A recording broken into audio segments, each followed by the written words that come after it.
Oh shit, early stream? Like 8 minutes early. Not even. Yes, even. What am I talking about? Just see it on the thing here. Okay. Alright. You know the business. We're gonna stream some good old fashioned process of elimination. What the fuck did I just see on my screen for a second? Last we left off, we found like a new area to I said play to be in, which is the kind of like the dungeon area. Or it wouldn't be dungeon area, but like just like this weird area where they kept like people like there for testing, blah blah blah, this whole thing. We're also speculating that it's under the lavatory area, and we just need to find the secret like thing, the secret elevator door, so that way we can proceed. But it ends up being we end up getting knocked out, or we fall asleep and then we're found somewhere the fuck else. And then as we travel through this corridor, like labyrinth maze type shit, we're trying to escape the robots that we figured out how to beat earlier on too. But since you're by yourself, you really can't handle a robot like that. The robots have like a secret code that they've been speaking in this entire time, until Techie finally solved out like how to like rearrange their pattern of speaking. Then once we get back to where we were in our cells and shit, we see that Rowdy is the next victim. So we're gonna try to find out who the killer is. Let's find out together.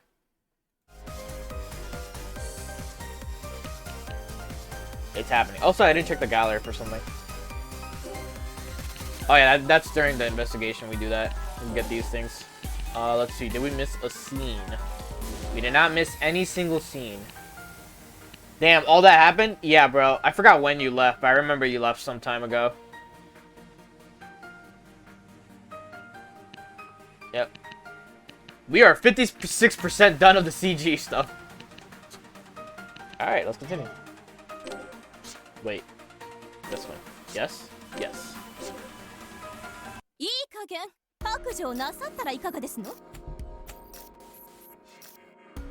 僕はやってません。真犯人は別にいます。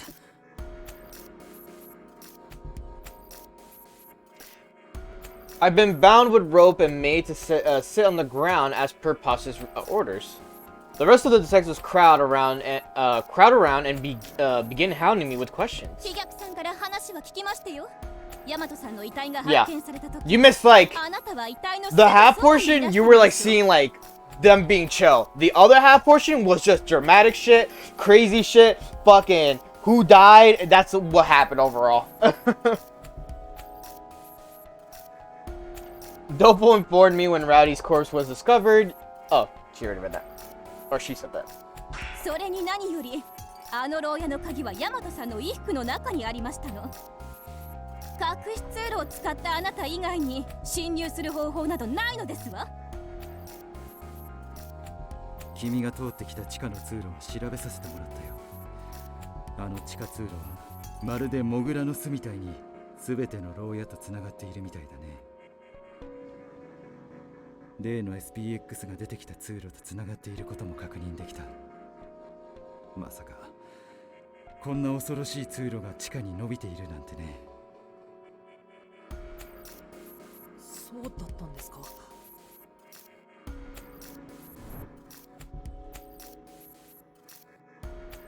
There weren't any other entrances or exits down there as far as I'd seen. While it hardly matters anymore, it turns out Holmes had the right idea when she suggested we investigate the passageway more thoroughly. Especially seeing as no amount of hurrying would have been enough to save Rowdy anyway. とぼけるのはおよしなさい。私が夜中に起きた際にはあなたの牢屋が開いているのを確認いたしましたわ。あなたは夜中に牢屋を抜け出して隠し通路に忍び込んだのでしょ。昨日私に調査をやめるよう言ったのも隠し通路を発見されるのを避けるためでしたのね。 Why were you awake? 私の高貴な頭脳にはお見通しなのですわ。待ってよ、大和さんが亡くなってから数時間は経過しているんだよね。僕も最初は動揺しちゃったけど、無能君が犯人ならどうして何時間も経った後に犯行現場に戻ってきたの？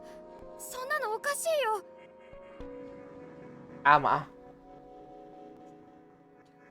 Just like yesterday, playing Cyberpunk, I'm obsessed again. You'd be like that.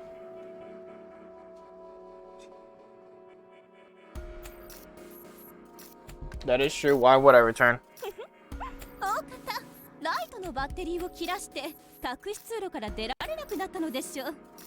例の隠し通路は照明がなければ発見が難しかったようですしね。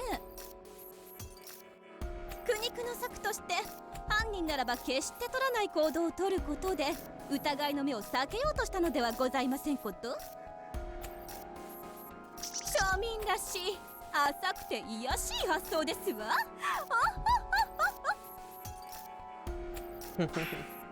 僕は犯人じゃありません。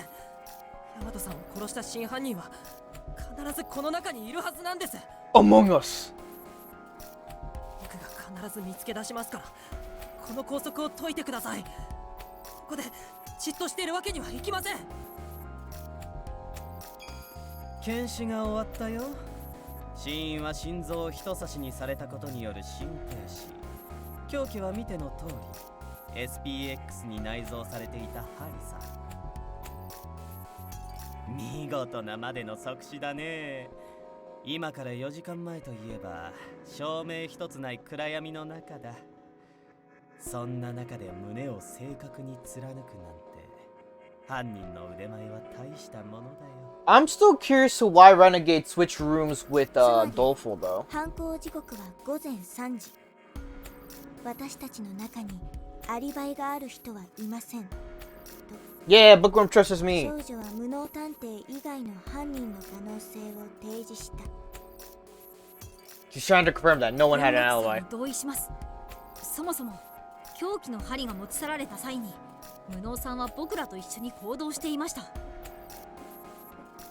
Yeah, Techie. 無能殿を陥れるための罠に違いないのである。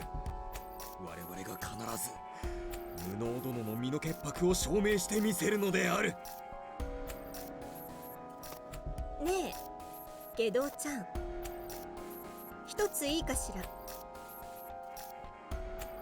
なんだい？検視のデータなら後で詳細をデバイスに転送しておくよ。Yo, if it's Gourmet that killed Rowdy, I'm gonna be sad. あなたとヤマトちゃんは寝床を交代していたの？ Oh, Rowdy switched rooms. Wait, what? They switched rooms with Doleful. この部屋は本来なら下道探偵の部屋だったはずだ。 Gourmet shoots Renegade a remarkably piercing glare. There's something terrifying beneath her expression. 僕から説明します。実は昨夜下道探偵が寝つけないからといって僕に部屋を交換するようにお願いしてきたんです。 That's true for these two. そうしたら断りきれない僕を見かねてヤマトさんが代わりにその相談に乗ってくれて。 Ah, so Rowdy stepped in for Doleful, switched with Renegade. Got it. 事情は理解したわ。勇気を出して告白してくれてありがとう、飛脚ちゃん。さあ、事情を聞かせてもらおうかしら。今ヒー君が語ってくれた通りだよ。ベッドが合わないから試しに How was your bed giving you trouble? We all have the same type of like layout. 俺はベッドが変わると寝つけない性格でね。まあ他の部屋のベッドも全く同じ仕様だから結局は全然寝つけなかったけど。 This fucking guy. 嘘の香りがするわね。嘘の香りがしない人間なんていないさ。君は少々鈍感力を磨いた方がいい。嘘の香りも私は好きよ。人間も食べ物も腐りかけくらいが一番美味しいの。適量の嘘や腐敗は人間関係をより美味しく Yo, Gourmet's not playing around. でもね、あなたみたいに腐りきってしまえばカラスも食べてくれないのよ。こいつは手厳しい。こんな俺でも美味しく食べてくれる人を探すしかないな。 See, it's too obvious of a plot point for fucking Renegade to be like the culprit. I feel like he already knew someone was gonna fucking kill him, therefore he wanted to switch the room, right? And he was gonna choose Doleful because Doleful could sense danger at times, so maybe that would have evaded the situation. But he didn't stop Rowdy from taking the room either, because then it would make him look more suspicious of like switching rooms. I think that's the concept of what Renegade is trying to like perceive right now. I know he's playing for shits and giggles, and that's just his personality overall. But like, I think that's the concept of what he was trying to do overall. I'm giving him the benefit of the doubt. He's literally the fucking Nagito of this game. He's being fucking crazy for no reason.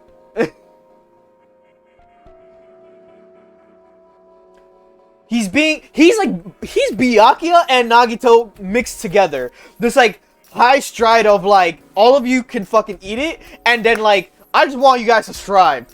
Like that's what he is now. He is the mixture of two characters and maybe Kokichi actually. So that's three characters. They literally mixed three characters into one, and it's fucking this guy Renegade, bro.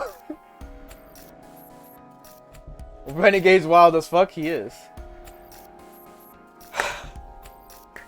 It's too obvious for Renegade to be the killer. It's obvious he knew something was gonna happen, so therefore he tried to get Doleful to be in that room, so Doleful could be the one to perceive the danger, get out of the situation, then catch the culprit. Right? But Rowdy stepped in for Doleful, took the room, and then Rowdy was the one to end up dying in the whole situation. Huh. Anyways, Gourmet faces me and softens her expression. 無能ちゃんの気持ちはとってもわかるけど、今はじっとしておいてちょうだい。 Thank you. 犯人を突き止めたいのはみんな同じよ。私たちが必ずあなたの無実を証明してあげるから。Oh, am I not gonna be able to investigate as incompetent? That'd be funny.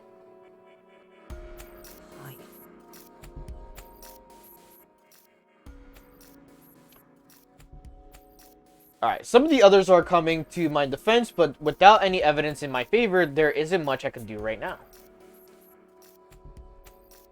If you get the chance to, I mean, I don't know, I've heard a lot of good things for Cyberpunk stuff. So, and I did watch the Edge Runners anime, and I really like the Edge Runners overall, like, Edge Runners anime overall. I liked, you know, Rebecca, Lucy, David was a fucking problem all around, bro. I like a bunch of the characters they had in the series, right? But the problem is with Cyberpunk is like it's a big game, and it's like it's open world, so it's gonna take a minute to like go through everything of Cyberpunk. Especially if I'm like, I want the true ending. Knowing my ass, I would like the true ending too. I strived for that shit on fucking Drakengard 3. I didn't stream it, obviously. You know, maybe with the new computer, I'll be able to stream Drakengard 3, and you're gonna see how fucking stupid the game is. But the cutscenes are all phenomenal overall. I don't know if I'm gonna replay the file I have like completed, or if I'm gonna restart the entire game. Reason I don't want to restart the entire game for Drakengard 3 is because it's a grind to get every weapon again, as well as get like additional shit to add onto it. Like, it's easier for me to go through the story, play through like each cutscene and stuff like that, and like go through it like that easily without having to deal with extra shit, deal with getting stronger. Like, I just want to be overpowered, play the game through it normally, right? That's the concept I'm working with. But is this to show off Drakengard 3 is what I think that's what I want. You can get the true ending and all endings pretty much easily. Yeah, but isn't it, here's the thing, wasn't there an issue where it's like you can't get the true ending if you already did one of the endings because of you can't go back or some shit? I forgot what it was, but there was something specific about it, like you have to get the true ending on your like official playthrough or some shit. When these specific interactions, and after you get these specific interactions, you are free to get every other ending. Yeah, that's what I'm saying. Like, you need to interactions to get the true ending and shit like that. Okay, that sounds wild. Yeah, exactly. There's no new game plus, but yeah, exactly. There's no new game plus. This was wild too. Also, when my hands are tied, I have no choice but to wait here at the scene of Rowdy's murder with armor and to watch on duty.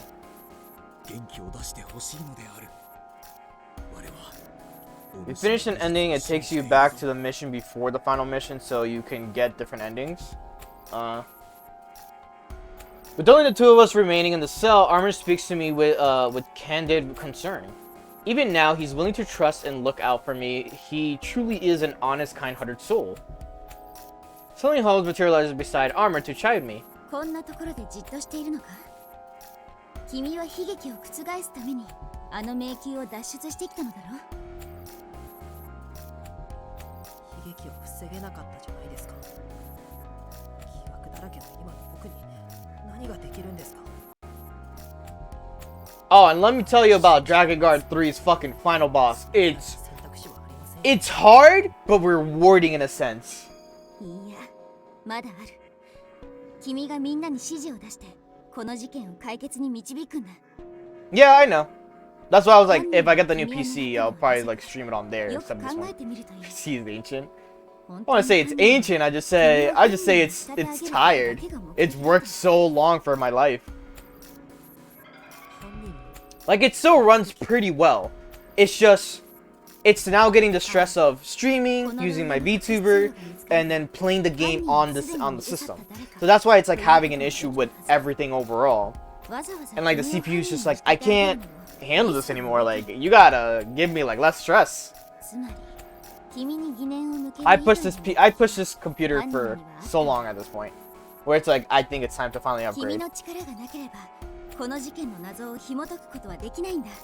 Then we're able to, you know, play like a bunch of games too, like fighting games I've been trying to fucking stream. Is that old guy in anime where it's fine but it's lazy? Probably. A small flame of courage is stoked within me, but nothing more. I'm still the suspect here, so my actions may only cause more needless confusion. I tried getting a leg up earlier, only to wind up ensnaring myself in the killer's trap. Is it better to join the investigation or sit this one out? I can't trust myself to make the right call. 無能殿、見てほしいのである。こんなところに札がたくさん落ちているぞ。証拠品ではないか? Armor begins to pick up the cards scattered across the ground. When I see them in his hands, I recognize them at once. They came from Rowdy's Hanafuda deck. あ、それはヤマトさんが持ち歩いていた花札だね。よく運試しに使ってるって言ってたよ。Did she ever say which one was the lucky one? Oh, the blossoms, right? 運試しとはどのように使っていたのだ? 花札を切ってランダムに1枚引いて、桜の札を引けたら自分の選択を信じるってルールだよ。僕も昨日勇気をもらったんだ。The cards are all upside down. Thinking back, that was our final exchange. To believe it in my companions or suspect them, thanks to Roddy's insistence, I drew a cherry blossom and felt more confident in my decision. I'm struck by how profoundly brave she was right up until the end. Upon thinking about how I'll never hear that lively voice of hers again, a pang of regret brims in my chest. I failed to protect her. それにしても、なんで床にバラバラになってるんだろう。ヤマトさんは服のポケットに入れていたはずだけど。All the cards say Leon upside down, and they're all a little bit shuffled around. The fucking incompetent will start like fixing them all. He sees Leon. He's like, "Who the fuck is Leon?" He's right. There's something off about the cards he's holding. It's not just a portion of them that have cherry blossoms, but every single one. How could this be an accurate test of luck? これじゃあ、いつでも桜の札を引けるから、自分の選択を信じるしかないじゃないか。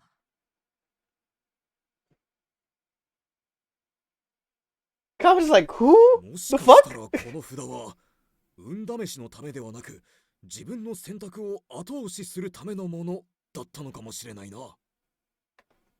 That's funny. それってどういうこと？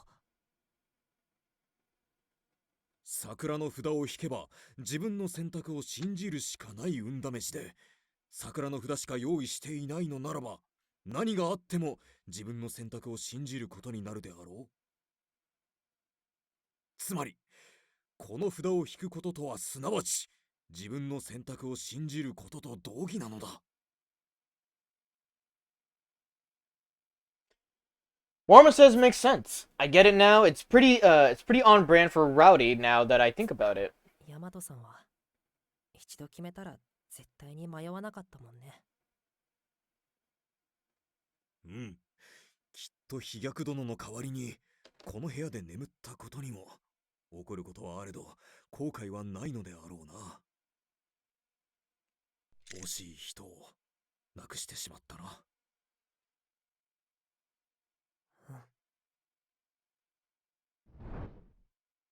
無能の兄さん、もっと気楽に考えな。自分が本気で選ぼうとする決断ならこんな札一枚に左右なんかされねえ。されるはずがねえ。自分が本当に選びたい選択を後押ししてくれるはずだ。だから引くんだよ。自分の決断を信じてな。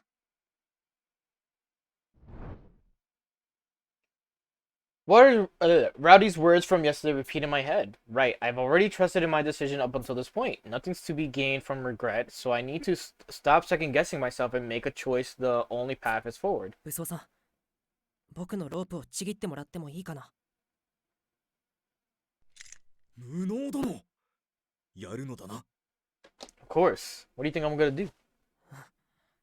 ここでじっとなんてしていられない。If Holmes accurately assess that I am a threat to the culprit, the case won't be solved unless I act now. I should probably say it a little bit here. A horrible tragedy has already occurred. I can't allow this chain of grief to continue any longer. 脱走は良くないな、容疑者ちゃん。Renegade steps into the cell. In his hand, he clutches a knife.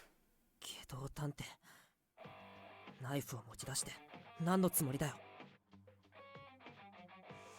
容疑者にはじっとしていてもらおうと思ってね。せっかく面白いことになりそうなの。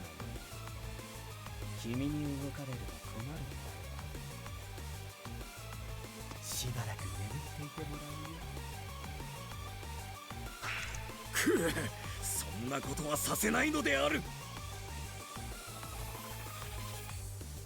Armor intercepts Renegade as he moves in to attack me. I look into Renegade's cold eyes, recalling the first time we met. He strangled me so tightly it cut off my circulation. A man like him truly intends to kill me. But then, with a muffled thunk, Renegade suddenly topples to the ground. Notice Bookworm standing behind him with a sizable book she's always reading in hand. Did she just hit him over the head with that thing? しばらく眠るのはあなたのようでしたね。と。魔界探偵仕込みの護身術を披露した少女は、得意げに笑った。Yeah, Mystic still prevails. 文学さんどうしてここに Ooh, gotta fix my あ leg な here. たがじっとしているはずがないことは分かっていましたから。脱走に協力しようと待っていたんです。さあ、下道探偵が目を覚ます前に場所を移動しましょう。と、少女は無能探偵の腕を引っ張っていった。Bookworm's on my side. Alright.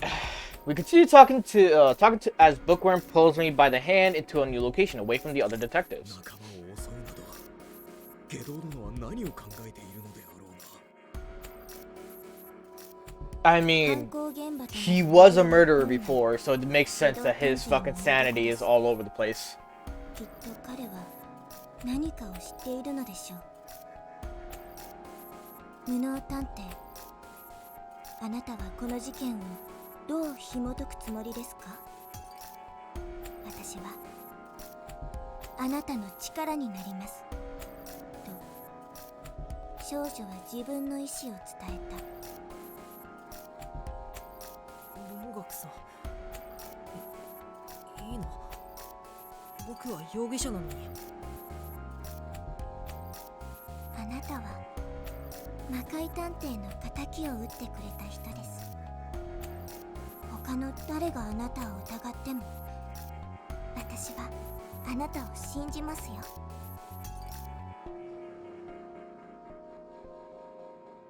The voice is characteristic profuse with emotion as she smiles at me.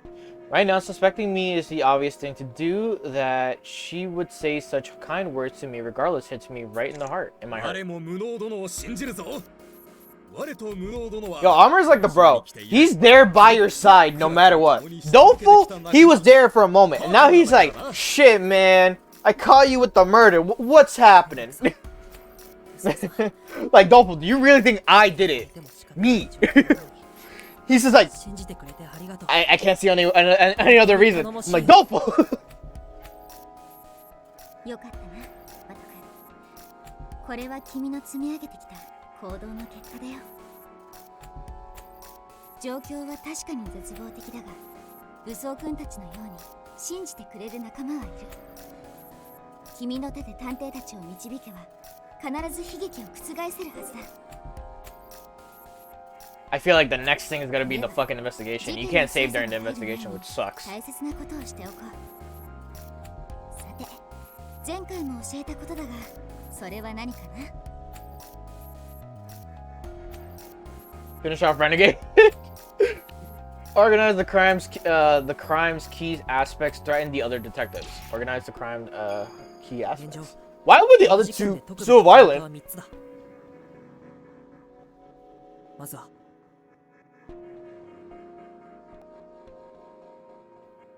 How the culprit created the sealed room. How the door was locked.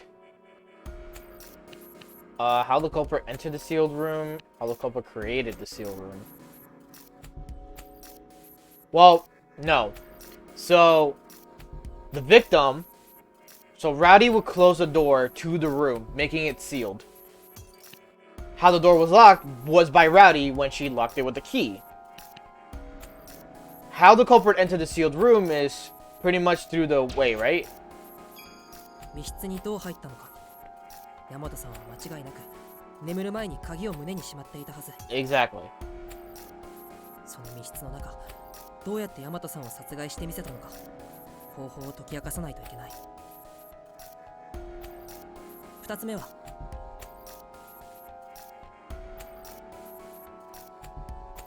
Second, we have to answer the question of why am I still alive? Why am I suspect? Why was I attacked?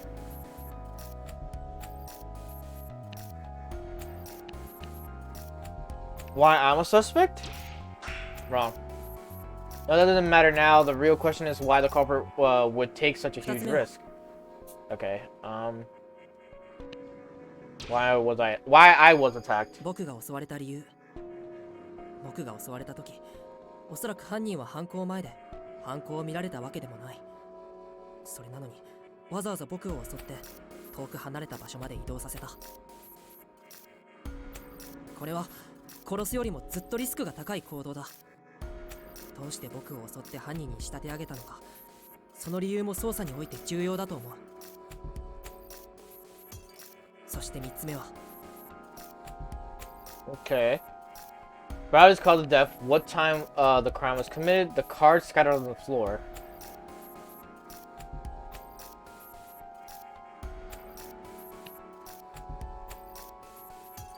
Brad died to this fucking spear. Wrong. No, that's already been determined. That isn't something we need to consider. そして3つ目は、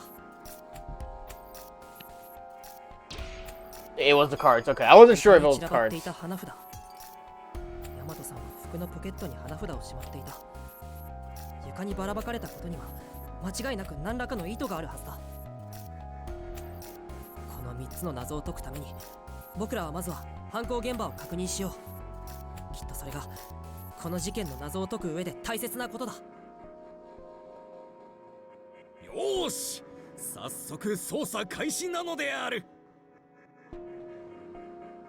ですが無能探偵、あなたはここにいてください。私と武装探偵で犯行現場には向かいます。 Okay. 少女は忠告した。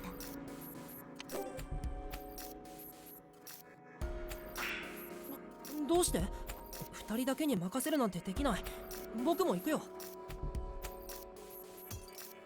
あの現場には下道探偵がいます。無能探偵を見つけるとまた襲ってくるはずです。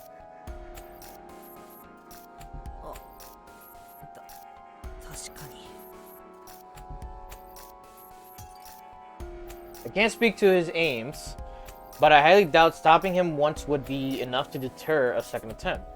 If I value my life, I need to be wary of him. Failing to do so could only mean danger. 私たちが下道探偵の位置を伝えるので、あなたはできる限り安全な場所から指示を出してください。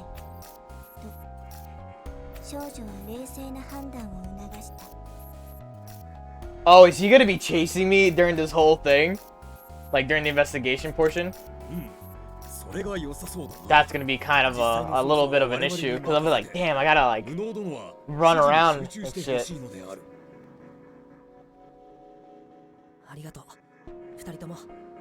And if danger comes close, then I have to like reposition myself like somewhere the fuck else.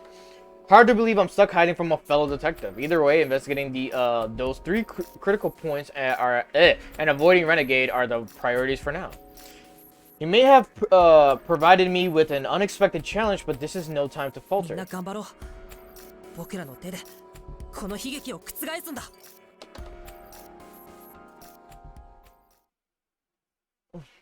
Alright, let's see how this is gonna go. Oh boy, okay. Renegade Detective is targeting Incompetent Detective. Okay. Renegade has marked Incompetent for death. Any other detective who approaches will be attacked, ending the game. Any other detective who approaches will be attacked, ending the game. Renegade will chase Incompetent, so maneuver him carefully to prevent others from getting hurt. Oh shit, so I have to like kind of like move him in positions that won't get into anyone else's field of view. Okay, who can I intervene with?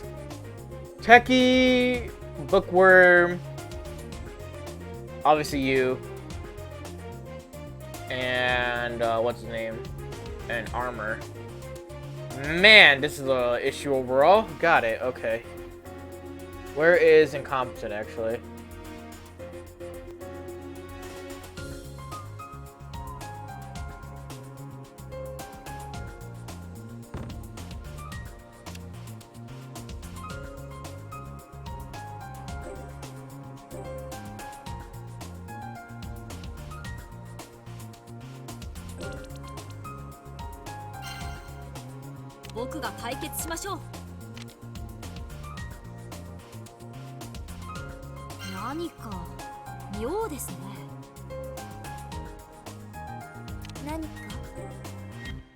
少女が尋ねかける。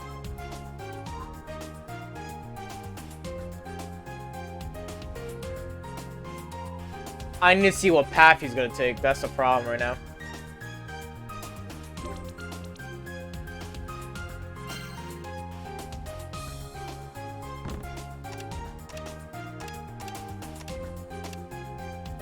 Right now, leave them there for now. If you can't tell, I love doing insane illegal stuff. I'm a law-abiding citizen. I don't know how to tell you this.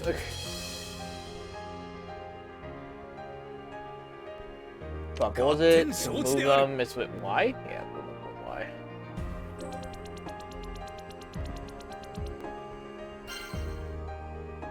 See, I need to figure out where the fuck this man is gonna be going. I kinda need him out the way from many things.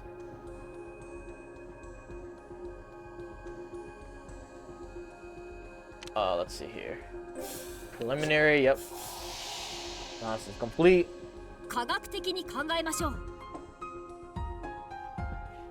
If the cards flew out of Rowdy's clothes, that means some enemy force may impact with her at the time of death. This could be a vital clue. Okay, we investigate that. Okay, so there's even those right there too. Got it.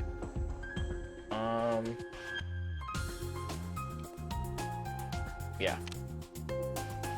Investigate. I'm gonna be handling that situation. I did not mean to move him. Fuck. He was moving on his own. Okay, so he's going straight down, which is kind of what I wanted him to do. How far does he walk again? Up to here. Okay, so I could kind of like keep him around here. 頑張るよ。 Stay.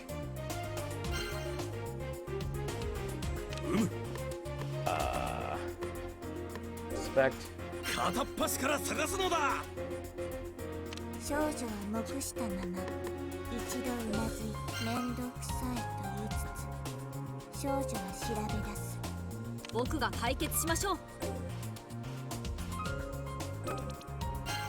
さあ、実験を始めましょう。ネジ一つだって見逃しません。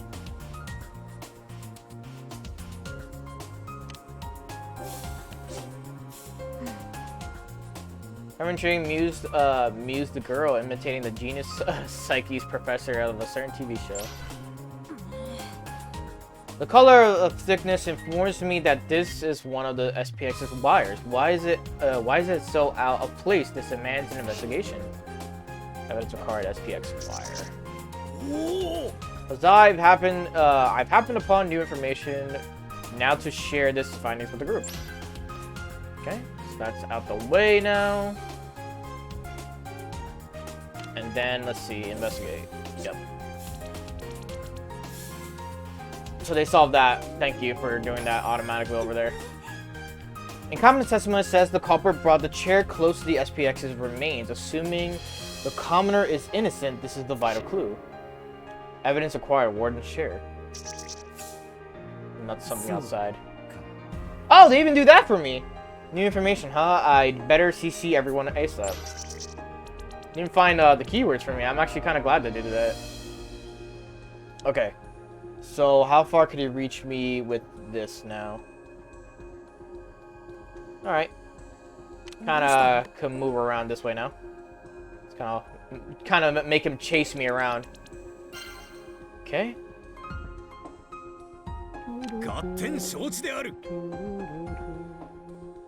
Actually, just for safety measures, move him like this. I'm just afraid of him like touching anyone around here. はいはい。少女はこくりとうなずいてみせた。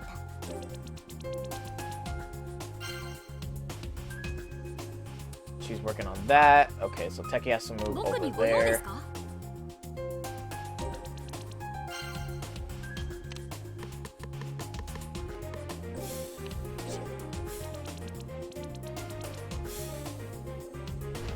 そうか。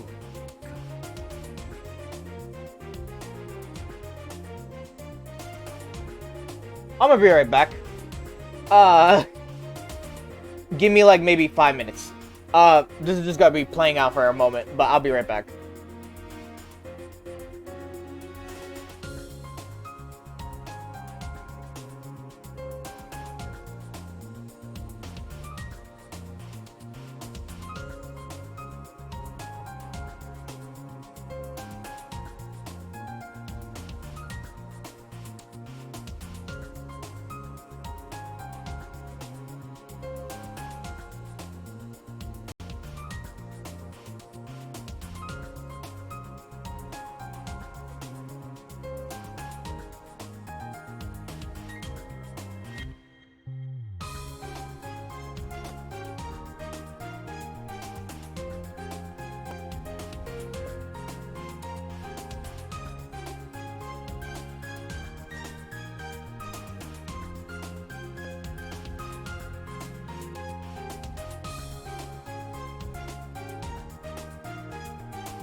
Alright, sorry about that. I have to do something very important.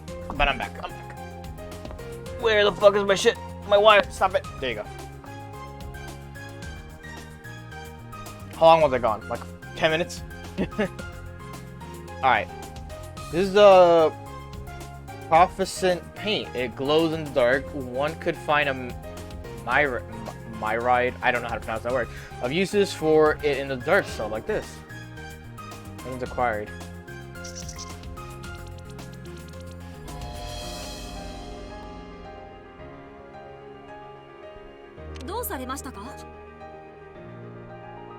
Two hours. If only that was true.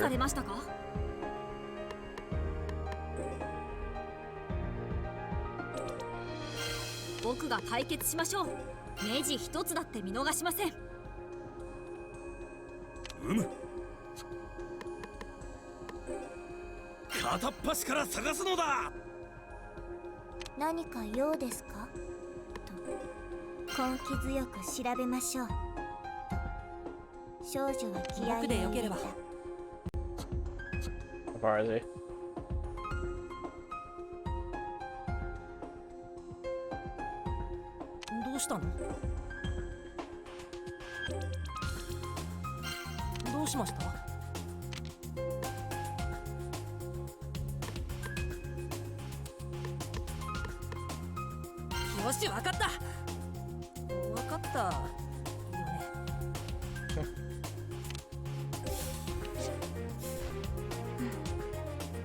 The marks on the bar above my head appear to be wire thin. This is surely germane to the case, said the girl, sharing potentially critical intel.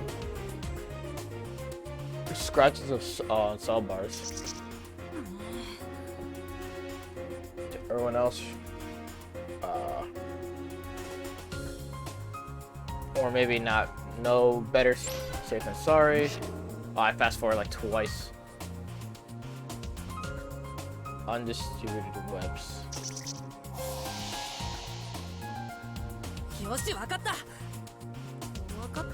I doubt about bookworm. The paint on the side isn't fully dry. Did the culprit use it to ensure they wouldn't lose sight of the spike in the dark?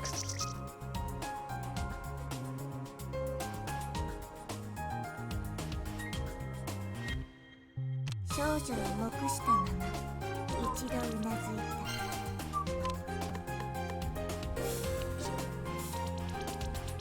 I'd ask Gourmet out for a Luffy meat bone for real.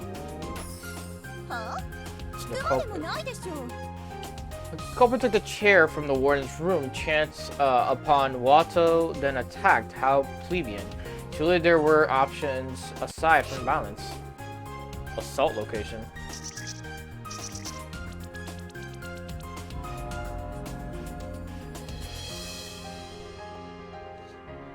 Let's see.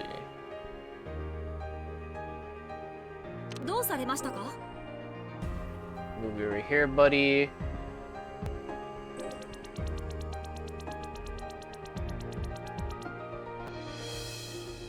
Oh wait, no. No, wait, I just remembered something. Inspect. No, not inspect. Analyze, there you go. 5, 3, 3, okay. So, inspect. 妙ですね何か少女は尋ねかける。 Wait. What was this again? I forgot.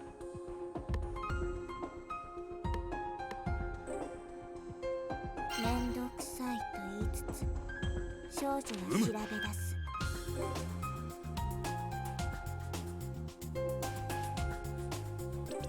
While we're at it.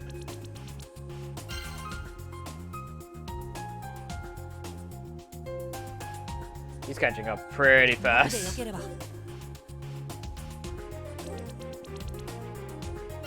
どうしました？そうか、これが事件の手がかりだ。僕が解決しましょう。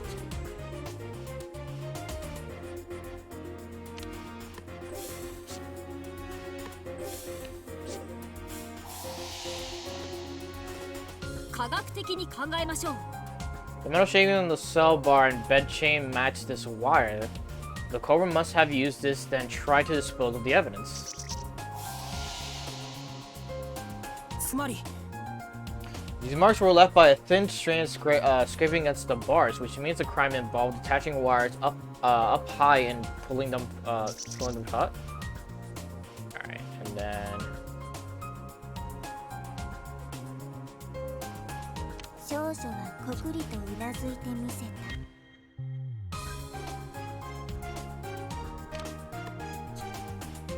た。僕にご用ですか？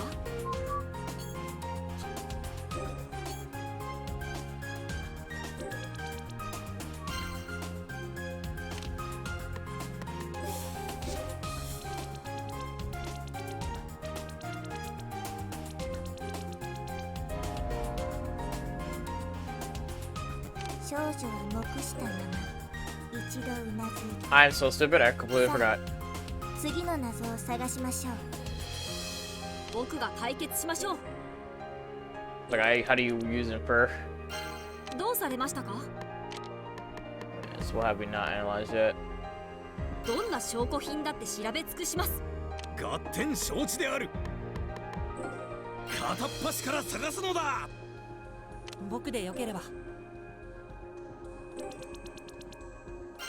僕でよければ Is there anything to analyze right now?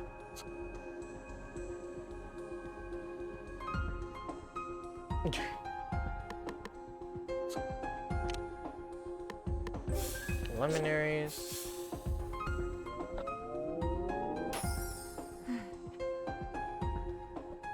Then door opens noisily with a rowdy's keen hearing. She would surely hear it. It's made clear and commented his name, said the girl with relief. So outside the doors. The investigation has progressed. Doleful detective is now intervenable. Now, of all times. 科学的に考えましょう。 Spiderwebs weren't ignored, rather they blend into the shadows of the cells. It'd be simple to install a thin wire in them too. The culprit preferred the SPX as Spike. Even a dunce like myself can see that their plan required it. If we reveal this plan, we may reveal the method. Okay, that's 15. 僕でよければ I can't move yet. Wait, can you 僕で do... よければ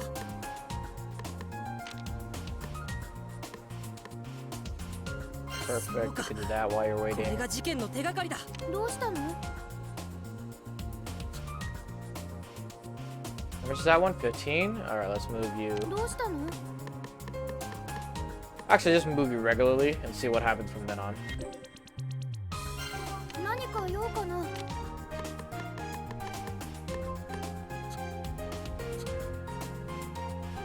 That's about it that I can do right now.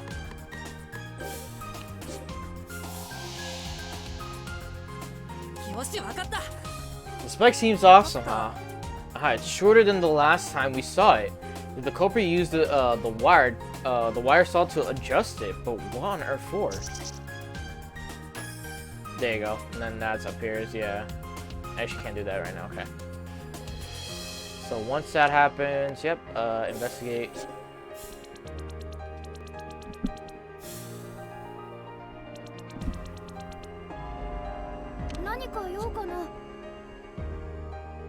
Move you 僕 right でよ now. ければ Just for now. I could move him like way across if I wanted to, but it's whatever. どうかしたのか。 Assist. 小武装探偵。 Cause she's gotta 助 investigate 立ちに this. 参上せん。少女は黙したまま何かと少女は尋ねかける。さあ次の謎を探しましょう。 No. Did I miss anything also? Just in case. Oh, so this is how it's set up. What? The map they drew was kind of set up weird.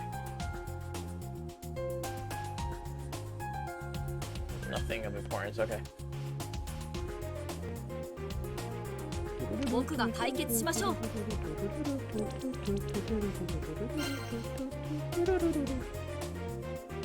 I just checked to see if we got anything to analyze, right?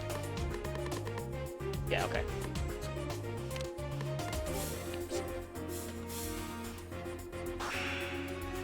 Boost some power for her thing. Perfect. Out of the way. You pass another wire through the loop on the spike's tushy. You could move it like a cable car to the bed. But how did it pierce Roddy's chest? Interesting. Evidence acquired, wire attached to spike. Okay, that's out the way. どうしたの？ I can't reach you.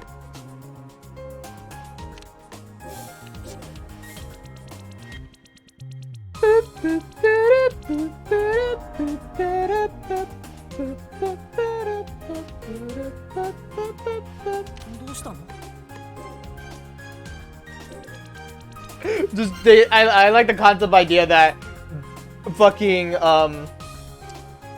Incompetent and Renegade have just been fucking doing a cat and mouse chase. Fucking Renegade catches this man being here. Fucking just starts running down the hallway for like the next 4 or 5 hours. The hallway's not even that big. They've just been running in circles. And then, like, since everyone's here, fucking Incompetent just goes passing by and they're like, what? 何か用ですかと少女は視線退屈な謎ですねと少女は探索した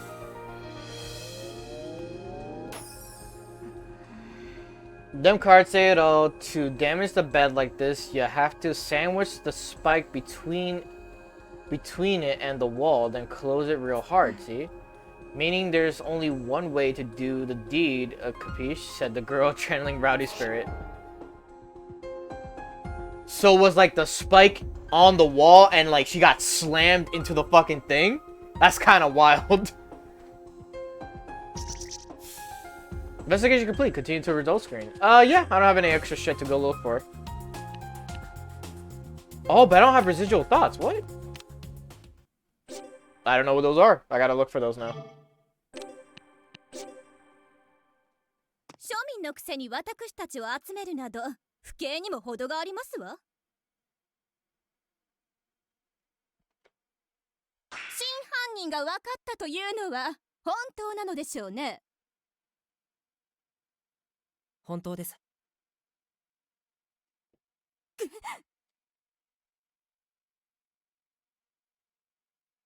Answer Pasha's inquiry directly. Normally I might have buckled under the pressure, but I won't falter this time. This is vengeance for Rowdy. まず、僕の容疑を晴らすところから始めます。僕が地下の通路を通ってヤマトさんの部屋へ侵入したという推理については不可能だと断言します。はあ？どうして不可能ですの？むしろそれ以外にあの牢屋へ入る方法はなかったでしょ？ The tricky issue with the tunnel, something one detective particularly close with Rowdy must have noticed. That person would be... There's a tricky issue with the tunnel, something one detective particularly close with Rowdy would... 美食さん、あの地下通路の入り口の問題点を教えてもらえますか？ OK よ。じゃあ実際に開いてみるわね。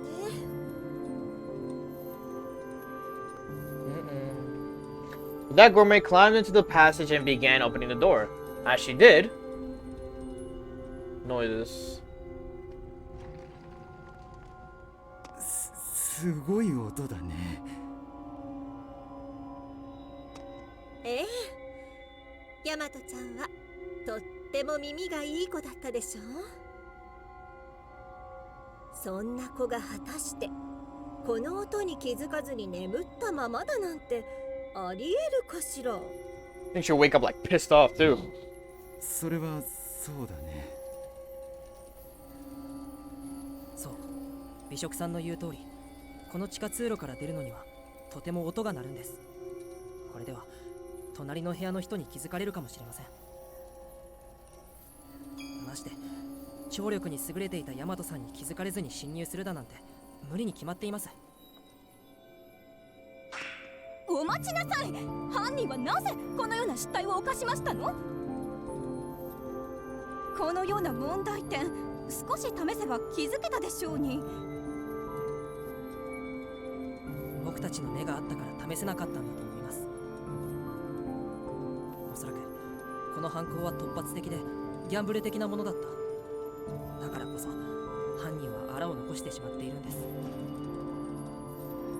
それはヤマトさんを殺害した方法にもよく出ています。 I mean, probably. 殺害方法にどんな荒が起きたと言いますの？ Look, all like, you know, he's an office guy, so obviously he's not like fit 科学 and 君が実 athletic. 際に再現してくれました。科学君、準備はいい？はい、任せてください。準備ができました。It's like he has an aura of readiness about him. Still, it's clear the group isn't on the same page, with Posh tilting her head in confusion. 何ができたと言いますの？上流階級にも分かるように説明なさい。家族さん、足元を見てみてください。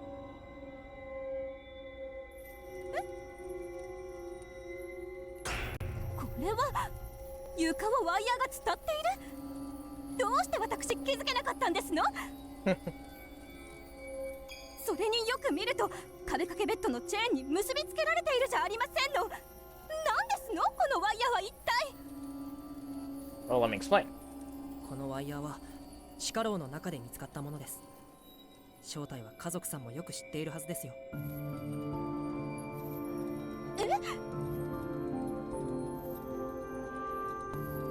Right, this wire is from the SPX. The wire saw the Warren from Let's make sure what it was. The wire is coded SPX wire, so. 家族さんも襲われた SPX の針を巻き取って回収するためのワイヤーですよ。盗まれたのは針だけではありませんでしたの？はい、わかりやすい針が盗まれたことで他の部品が盗まれたことに気づけなかったんです。盗まれたといっても大量のワイヤーの一部だけですしね。このワイヤーは太めで丈夫ですけど色が黒くて暗闇ではそうそう視認できません。この牢屋のように部屋ごとに照明がない環境ではなおさらです。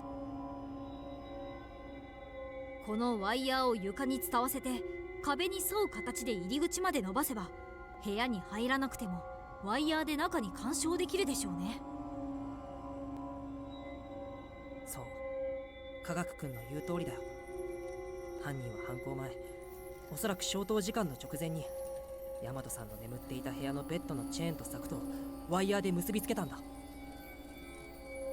そしてそのワイヤーを利用して犯人は牢屋の中に入ることなくヤマトさんに針を突き立てたんだよ。待ってくれ。どのようにしてワイヤーで針を運んだっていうんだい？確かに Honestly, I'm gonna be super honest. I have no idea who it could be. 数メートル離れたベッドで眠るヤマトさんの胸に正確に針を突き立てるのは難しいんじゃないかな。難しい。その通りです。今回の事件で一番犯人が苦労した点はまさに針を突き立てた方法なんです。その方法は壁掛けベッドのチェーンと牢屋の柵にそれぞれワイヤーを結びつけた跡が残っていたことから読み解くことができました。犯人は思いもよらない方法で針をベッドの上で眠るヤマトさんの元まで運んだんですよ。その方法はRouted by using an unusual approach, namely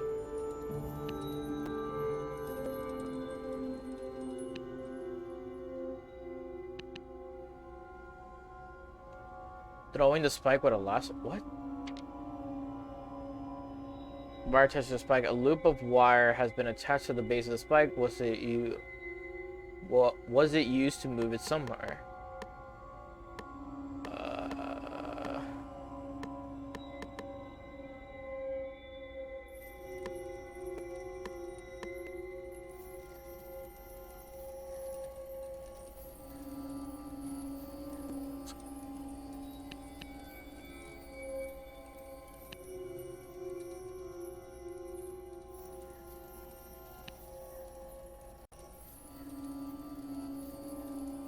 Cobra positioned the spike above the sleeping Rowdy by using an unusual approach. Namely, sliding the spike down the wires? Fuck, I don't know which one it is. Okay, it was that one. 犯人は壁掛けベッドのチェーンと牢屋の柵をワイヤーで結びつけることで外とベッドまでをつなぐ架け橋を作ったんです。そしてその架け橋を滑り落ちさせることで針を運んだんですよ。橋を作ったって要はチェーンと柵とを結びつけてピンと張ったということだろう。その橋にワイヤーを通して滑らせたというなら難しいんじゃないかな。チェーンが伸びているのはベッドの隅じゃないか。チェーンの元まで針を滑らせたとしても刺さるのは頭かよほど運が良くて肩くらいなものだよ。ええ、一本のワイヤーを用いて作った架け橋ならそうですね。でももし2本のワイヤーを欄干代わりに使った橋ならどうですか。2本のワイヤーでYes. ええ、2本のワイヤーはあくまで欄干。針が通ったのは欄干の間なんですよ。少女は無能探偵へ用意していた凶器のレプリカを手渡した。 Where did you get a replica? As I had requested earlier, Bookworm produces a spike with some wire. Just like the actual weapon used in the crime, there's a hole at the base of the spike where a wire can be fed into. The wire has been passed through the hole and connected at the ends, forming a loop. 凶器に使われた針も文学さんが用意してくれたこのレプリカと同じでワイヤーがキーホルダー状だった。この輪っかの中にベッドのチェーンと柵の間にかかった架け橋の欄干を通すとどうなるか実際に再現してみよう。 Pass the two aforementioned wires through the wire loop at the base of the spike, then let go. Once I do, the spike drops a bit before wobbling back and forth, dangling between the two spikes.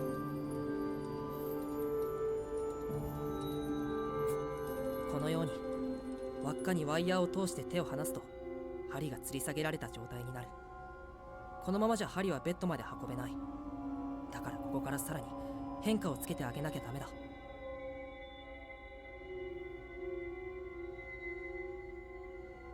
武装さん、柵のワイヤーの結び目を今より高い位置にしてもらってもいいかな。合点承知である。 Wasting no time, Armor immediately unties the knots and repositions them much higher. The incline of the track connecting the bars to the bed is quite steep now. As expected, the spike begins to move. Like something of a cable car, the suspended spike slides down the two guided wires. 針が滑り落ち始めましたわ。ある程度の角度がつけば針の自重で落下を始めるというわけね。これなら牢屋の柵の傷がとっても高い位置にあったのも。 Oh, okay, yeah, that would explain. ええ、僕も柵の傷がチェーンと比べて随分と高い位置にあることが気になって、チェーンと柵とにかかったこの橋は傾斜が高くないと意味がないんじゃないかと思ったんです。 The sliding spike reaches the end of the track, coming to a halt where the wires and chains connect. It's perfectly in between the two chains supporting the bed, dangling directly over where the sleeper's torso would be. 理屈はわかりましたが、どうしてワイヤーがたゆまずにきれいに滑り落ちますの？輪っか状にしたワイヤーに吊り下げれば針の重みでたゆんでしまいそうなものですのに。凶器の針は先端以外とても軽いんです。しっかりピンと張って吊り下げればワイヤーが針の重みに負けることはないと思いますよ。ただ軽いとは言っても傾斜の大きなワイヤー上を滑り落ちるには十分な重さです。傾斜をつけることさえできれば問題なくベッドの上まで運ばれていくでしょうね。針がベッドの上にたどり着いて柵の結び目を解けば準備完了。あとは無能探偵にお任せしますと言って少女はワイヤーを無能探偵に渡した。それじゃあ皆さん見ていてください。犯人はこうしてヤマトさんを殺害したんです。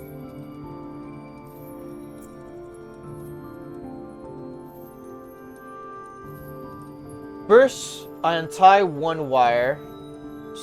I untie one wire. It was only threaded through the chain links on the opposite side, so its removal is incredibly easy.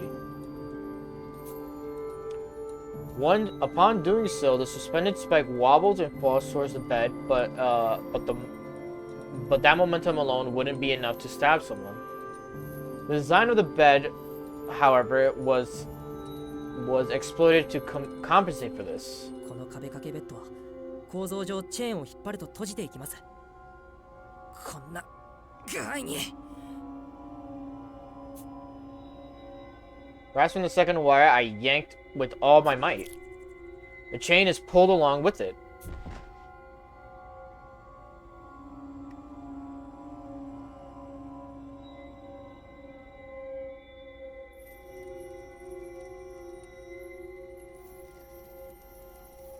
And with a sharp noise, the bed jerks up towards the wall. Once I let go, we can see that the spike is embedded deep inside the mattress. これはどういうこと？なんでベッドが起き上がると針が刺さるの？針が落下しかけている状態でベッドを閉じると針の長さの関係でベッドの収納スペースの角に引っかかるんだよ。そうか。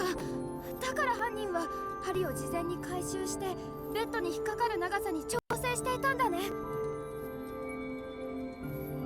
その通りだよ、飛躍君。この犯行には2本のワイヤーにぶら下げてもベッド上の相手に触れない長さで、かつ閉じた時にはベッドの角に引っかかる長さが必要だ。だからこそ What the fuck? バレるリスクを承知で針を回収しておく必要があったんだ。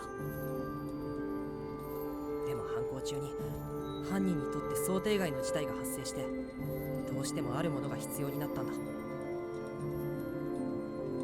それは一体。高さです。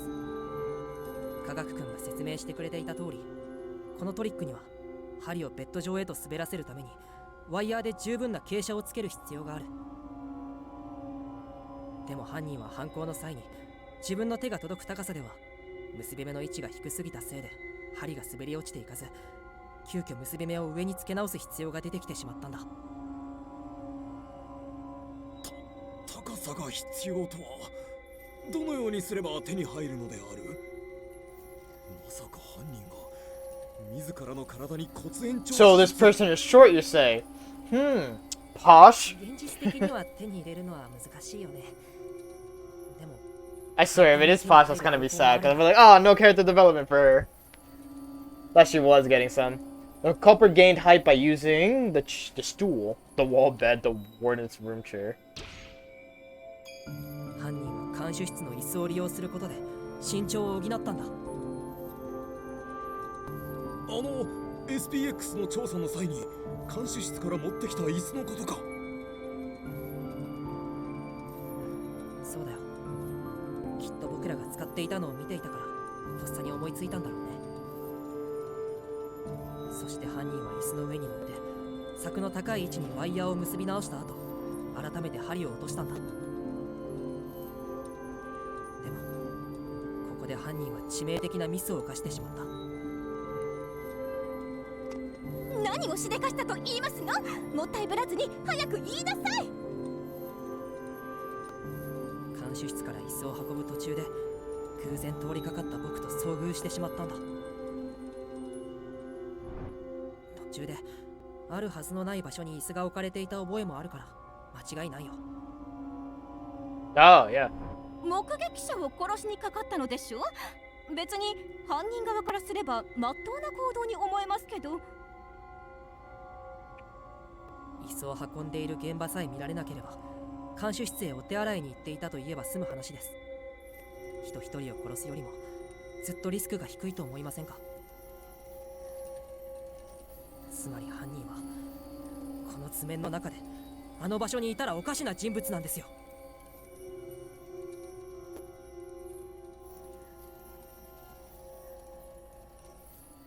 Fuck. Boo. What was the thing? There you go. But at the time, someone was inexplicably at that spot where I was attacked to the same individual who killed Rowdy. I allowed the culprit to be in that area considering the dungeon's layout. But at that time, someone was inexplicably at the spot where I was attacked, the same individual who killed Rowdy. That person was. I didn't see the fucking map.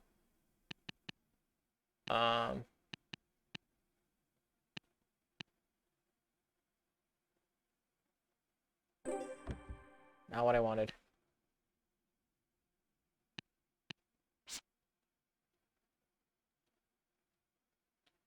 Incompetent detective. I don't know who.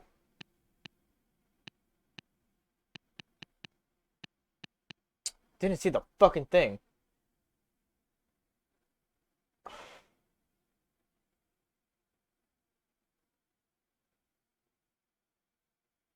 Okay, so the room that right there was Rowdy used to be Doleful's. Who would be on the left side? That would be behind him. Fuck, I didn't look at the damn map thing. This is gonna be wrong. Posh or Doleful?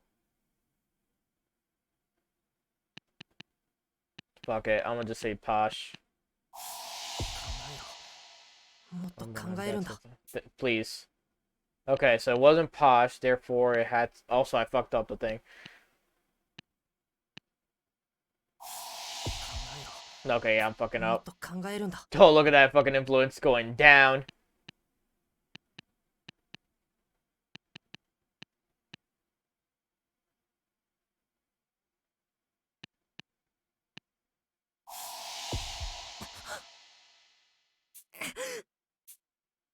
Oh my god, don't tell me I have to redo that whole thing.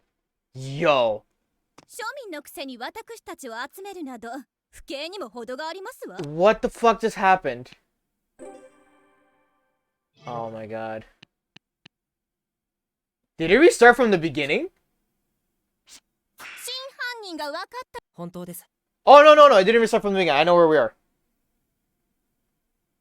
Oh. There you go. Like, what's the button? Okay, there you go. Gourmet. Okay, it just restarted this part of the like investigation shit. Yep, she does the thing.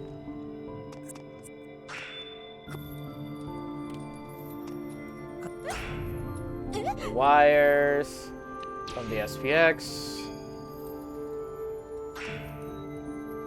犯人は思いもよらない方法で針をベッドの上で眠るヤマトさんの元まで運んだんですよ。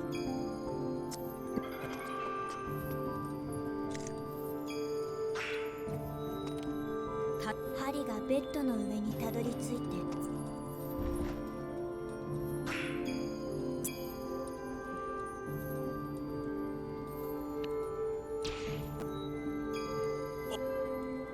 看守室から目撃者 No! Fuck me! I wanted to look at the damn thing! Okay.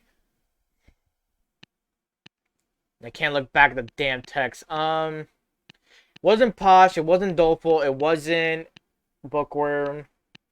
I'm assimilating by like height related shit. No,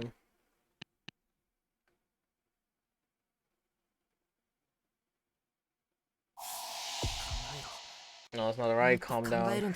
It'll be nice if you let me track back what the fuck you said.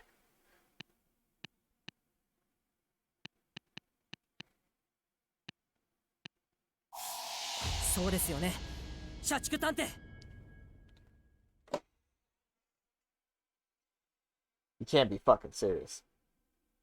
I'm trying to understand the predicament of everything that happened there, because I'm like, wait, hold up, what? Alright, let's see.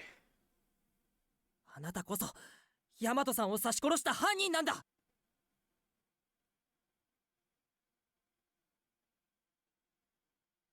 Despite being accused as the killer, Workaholic smiles completely unflustered. 冗談きついな。部屋の位置だけで犯人だって。どうしてその部屋の位置だと私が犯人だって言えるんだい？ It dawned on me why it's him. Okay, it dawned on me why it's him. Here's the thing. He's the only one who has a vendetta against fucking Renegade. And, like, these two were fighting at each other for, like, the longest. So it makes sense that he was going after Renegade and then mistakenly killed Rowdy. But here's another thing to add on to this factor.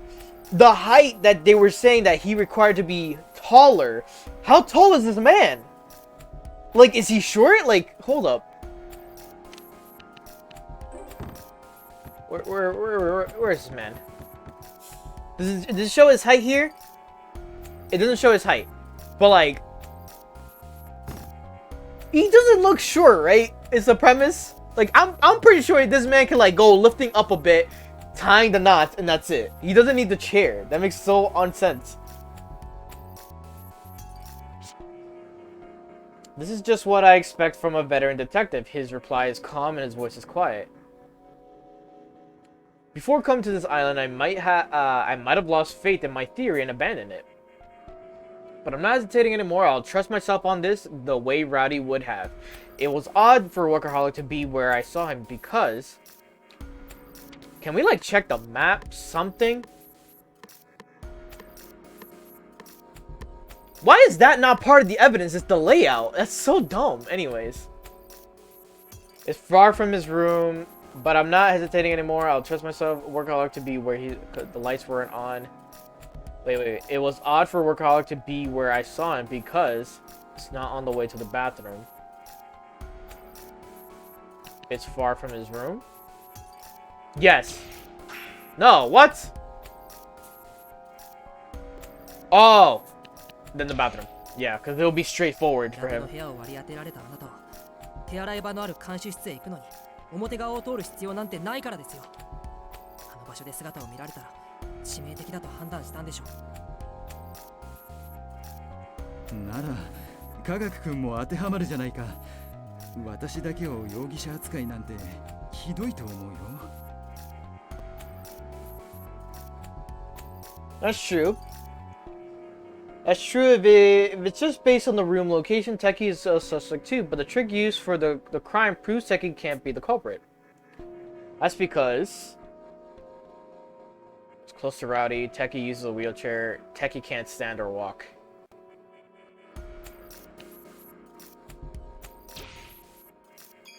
Kagak-kun はそもそも車椅子の身です。仮に立てたとしても、普段から椅子に乗っているので、椅子をわざわざ運んでくる必要がありません。僕だって信じられませんけど、SPX のそばで姿を見られてリスクが生じるのはあなただけなんです。高さが足りず焦ったあなたは、監視室に近い表側を通って椅子を運ぼうとしていた。その時に僕の気配に気づいたんじゃないですか。そして僕も気配に気づいて姿を探そうとしたことで、あなたは排除を試みたんです。姿を見られたかもしれないリスクを解消しつつ、罪を押し付けることもできますからね。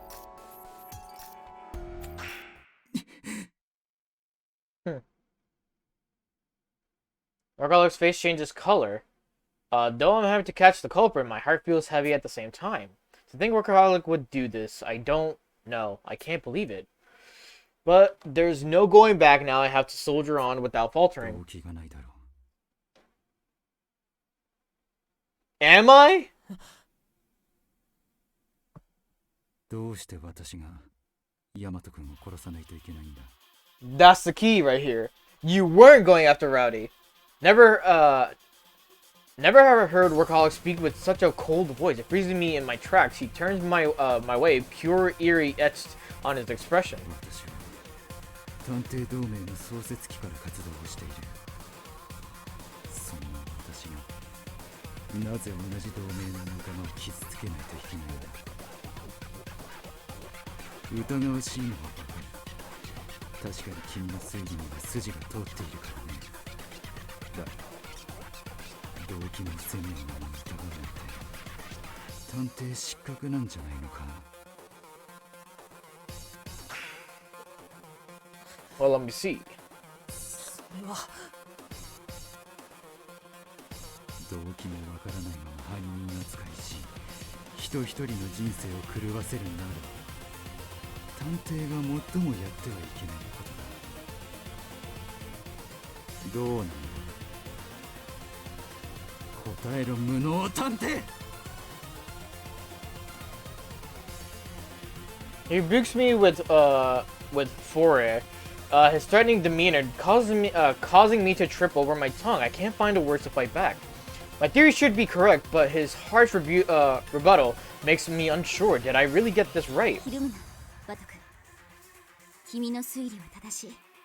犯人は社畜探偵に間違いないんだ。犯人が激高し、感情のままに犯行を試みるのは珍しくない。引けば負ける。冷静な正論で押し切るんだ。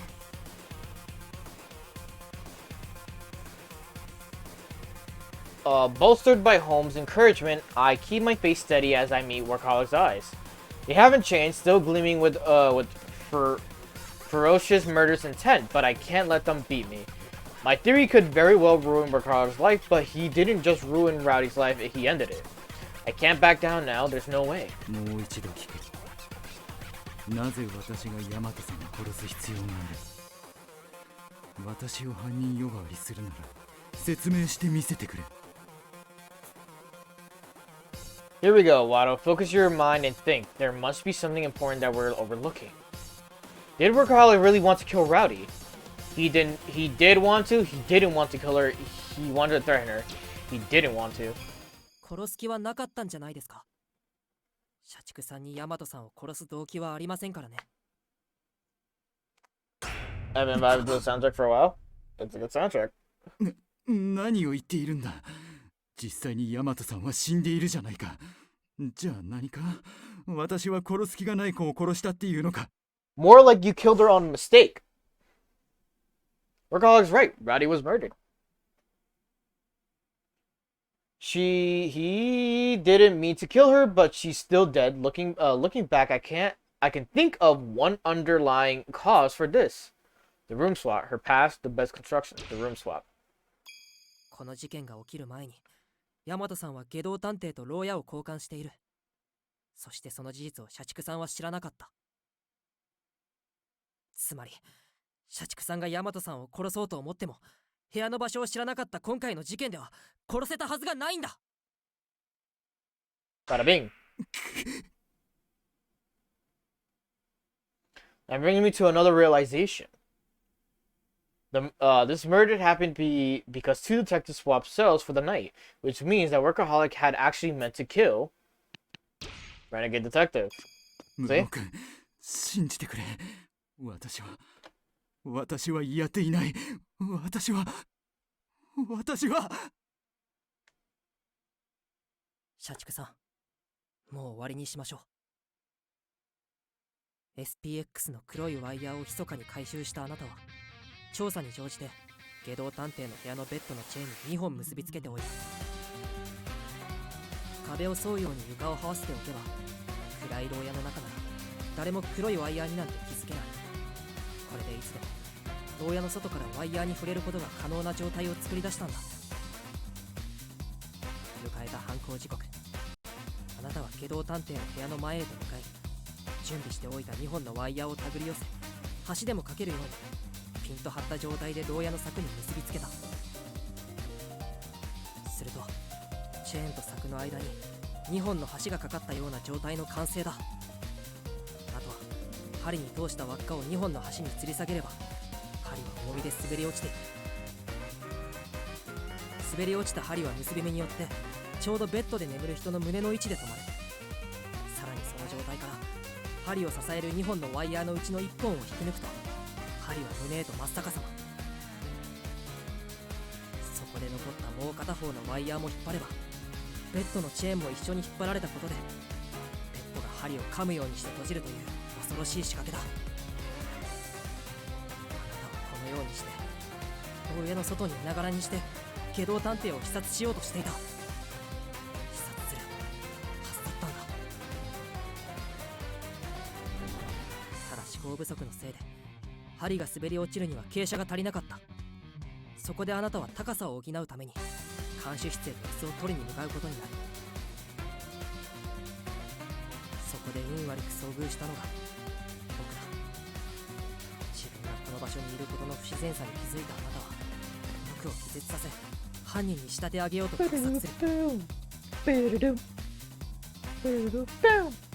てあなたの罠にまんまとハマった僕が不完全な密室殺人事件の第一発見者として疑われることになってしまった。あなたにまんまと罪をかぶせられたんだ。でも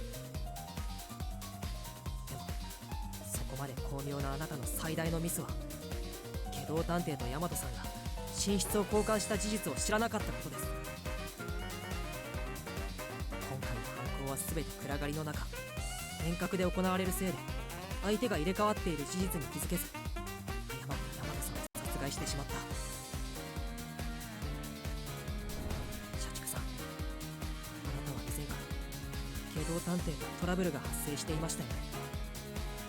あなたが本当に殺したかったのは下道探偵だったんでしょう。それは違うよ。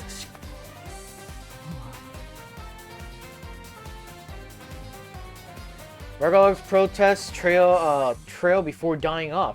His silence speaks far more than the truth than anything else that's been said. この事件は暗闇の中で行われたせいで誰にも気づかれず、そして犯人自身さえ過ちに気づかずに引き起こされた悲劇。下道探偵と誤って大和さんを殺した犯人はあなたなんだ、社畜探偵。 That can only be you! Ragalog's mouth hangs open, but no words come out. He has nothing to say in his defense. We all watch him in silence. The truth has been revealed, and there's still something I just can't comprehend. 社畜さん、どうしてあなたはそこまでして下道探偵を殺そうとしたんですか？ Honestly. We get it, he's a fucking murderer and insane, but... 突発的な感情だけで殺害を計画するなんて思えません。あなたと下道探偵の間にはどんな因縁があるんですか？ We never solved what happened between you guys. それ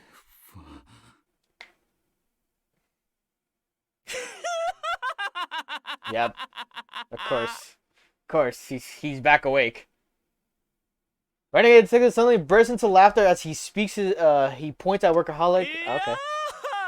いいショーを見せてもらったよ、社畜探偵。でもあんたはここでゲームオーバーだ。いや Oh, wrong one. He points at Workaholic with his face full of joy. どんな言い訳で切り抜けるか楽しみにしていたが、偶然生まれた動機の不在に頼るようでは終わりだね。あんたが昔の自分を思い出して開き直ってくれることを期待していたんだけど、心底失望させられたよ。もうあんたにはそそられない。 This man gets off on people being like 何を pointed fingers at. 意味がわからないよ。じゃあわかるように言ってあげるよ。そこの彼、社畜探偵は今でこそ常識人ぶっているけど、10年前までは真逆の人間だったんだ。 Oh. Okay. なあ、そうだろ？その昔、正義の名のもとに大勢の子供を誘拐して監禁していた。Diabolical Detective. Is that his previous name? やめろ、その名前で私を呼ぶな。社畜さん、落ち着いてください。Ragalog's voice grows crosser. Then than I've ever heard as he grabs Renegade. I step between them, but his words are still ringing in my ears. 機動探偵、どういうことだよ。社畜さんが子供を誘拐していたなんて、そんなわけないじゃないか。Was he the reason why Watto and Ideal Detective are like they were in 10 this 年 like 前に area 君を before? 誘拐したのもそこの鬼畜探偵なんだよ。 There you go. もっとも誘拐した本人は気づいていない様子だけどね。 The kidnapper himself has yet to realize that. 君が He didn't even know. おかしくはないだろう。なんたってこの島に集まった探偵たちはみんな明けぬ夜事件に人生を狂わされた奴らばかりなんだからさ。どういうことですか。説明してくださいよ、社畜さん。 Another twist. A fate. 違うんだ。私は確かに過去に罪を犯したが、今は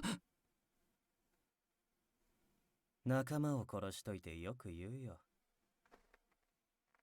当時は鬼畜と呼ばれていたのに、10年の月日は偉大だよね。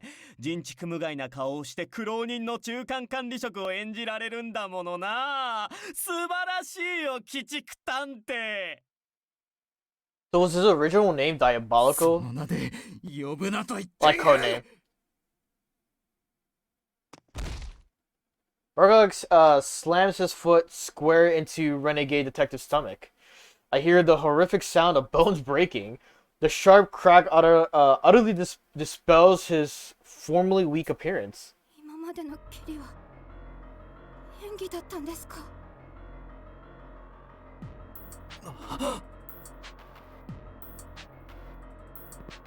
Murdoch goes pale as he realizes his mistake. またやっぱり僕たちを騙し続けていたんですね。 Watto, speak the fuck up. 違うんだ。 One thing that gets me tight about Watto's like mixing is it's always low because he's whispering. もちろん後悔はある。だから今でも罪滅ぼしのために夜も眠らず探偵会議を続けている。私は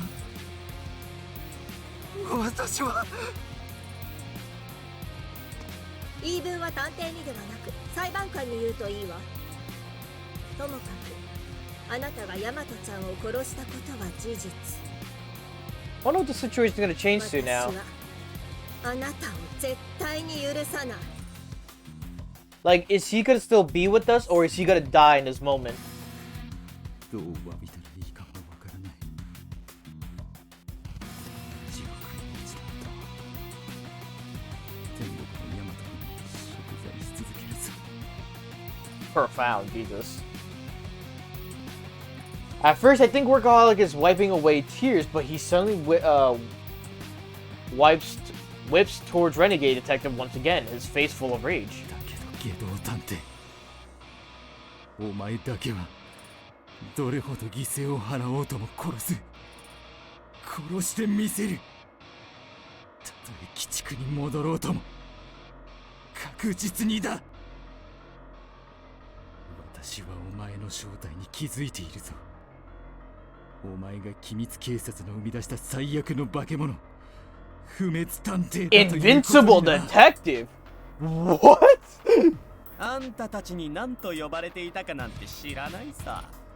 ただ覚えているのはこの地下牢に閉じ込められていたことだけだよ。布尾くん、君も覚えているんだろう。君と俺はこの鬼畜探偵に誘拐された同志だからね。 Workaholic Detective's true fucking nature, Diabolic Detective. Then fucking Renegade Detective being Invincible Detective. Motherfucker! What? 先ほどから何を話していますのあなたたち。話がちんぷんかんぷんですわ。おっと、ごめん。詳しい話はまた今度してあげるよ。それより鬼畜探偵を捕らえ社畜殿、おとなしくしてくれ。あまり痛めつけたくはない。暴れるなら容赦はしないわ。 Damaged by armor and gourmet, Workaholic looks to the ceiling and lets out a deep sigh. 信じてくれと。まだ捕まるわけにはいかないんだ。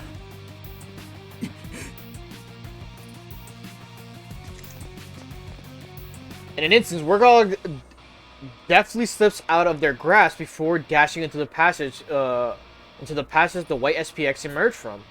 It happens faster than my eyes can process it. His speed belies the meekness he had presented up until now, and I failed to so much as react. I don't want to accept Renegade Detective's words as truth, but there's no doubt now that Workaholic has been concealing his abilities this whole time. 社畜さんを追いかけよう。 Everyone follows me towards the passage. We solve the case, but all it leaves behind is an intangible misery helping. Yeah.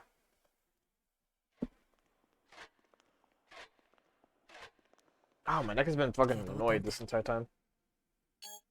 Oh, we're still not out of this fucking thing.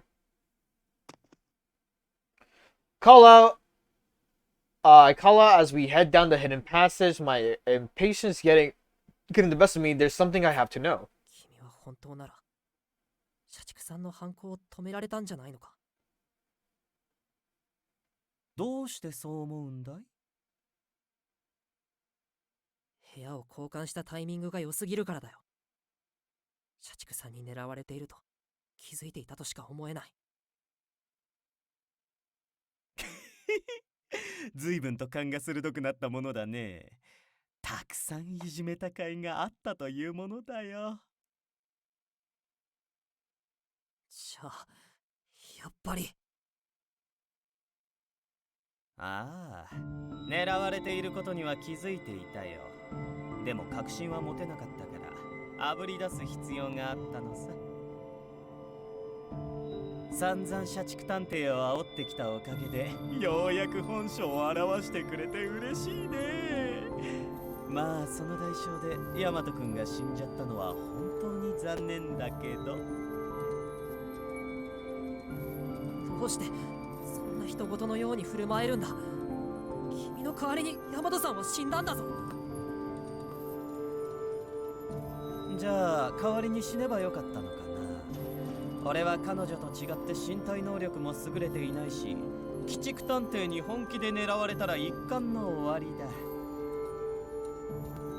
だからこそ狙われても死ななそうなヒー君に頼んだし、ヤマトちゃんでも大丈夫かと思っていたんだがね。まさかヤマト君が彼をかばってさらにはそのまま死んじゃうなんて残念だよ。社畜探偵にはもっと命を大事に扱ってほしいものだね。本気で言ってるのか、それとも僕を怒らせようとしているのか。本気さ。俺は本気で大和探偵に生きていてほしかったと思うし、同時に最後まで探偵として輝き続けた彼女に心から敬意も抱いている。大和探偵は人生を見事に全うした。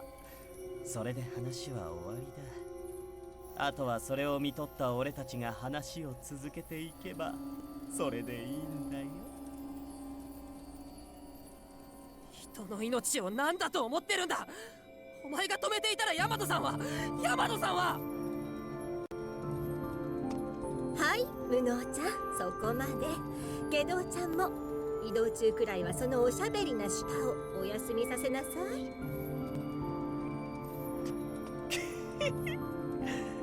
また話そうね、無能くん。Margaret relaxes as Gourmet, true to her nature, intervenes once again.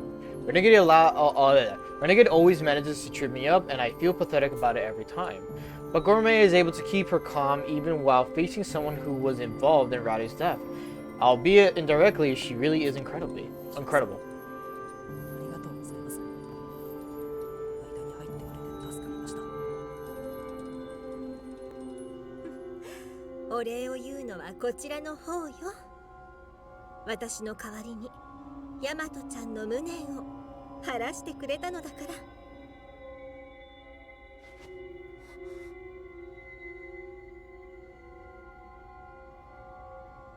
Gourmet's hand trembles slightly when she touches me. When I look closer, I spot tears in her eyes. 無能ちゃん、ヤマトちゃんのこと怒ってくれてありがとう。今まで力になれずごめんなさいね。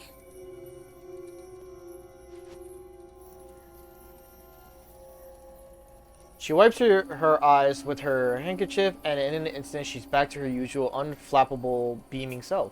必ず生きてここから出ましょうね。死んでいったみんなの分まで。はい。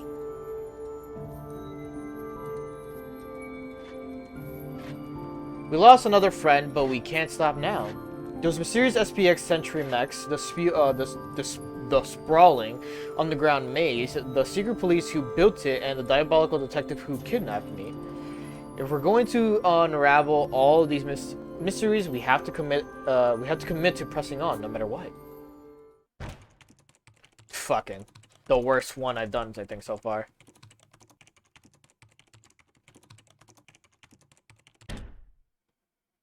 Yep, I gotta be. Workaholic used a bed designed to stab her. Notes: Workaholic intended to murder Renegade, but mistakenly killed Rowdy in the dark. He fled, but will pursue him and uncover his motives. ネットの闇からごきげんよう。インターネット界の女王、八崎公でございますわ。I'm not gonna lie. This shit was much quicker than the last one. Cause this was done within like at least an hour and a half, maybe even less than that, because I had to go to do something. So I guess we can continue a little bit longer. 今日は全国のキッズの皆様のためになるテーマをお話しいたしましょう。ズバリ、社畜についてですわ。社畜という言葉に対して皆さんはどのようなイメージをお持ちかしら。あまりポジティブなイメージをお持ちではありませんわよね。ですが、バカとハサミは使いようとはよく言ったもの。社畜になるというのも決して悪いことではありませんのよ。私の大親友の社畜おじさんの話をしますとね、彼は会社勤めをするまで生きる目標もなく、過去のトラウマに日々苛まれ、眠れない毎日を続けていたそうですの。ですが、いわゆるブラック企業に勤め始めて一転、過去のトラウマなど考える余裕もなく、毎日クタクタとなって帰宅するようになったおかげで、初めてぐっすり眠れたそうですわ。社畜であることは心の安寧につながる方もいらっしゃるということですわね。さあ、お嬢様口調ってめんどくせえしつまんねえ。もうやめるわ。つうわけだよ。社畜おじさんは社畜となることで余計なことを考えずに済むようになったわけだ。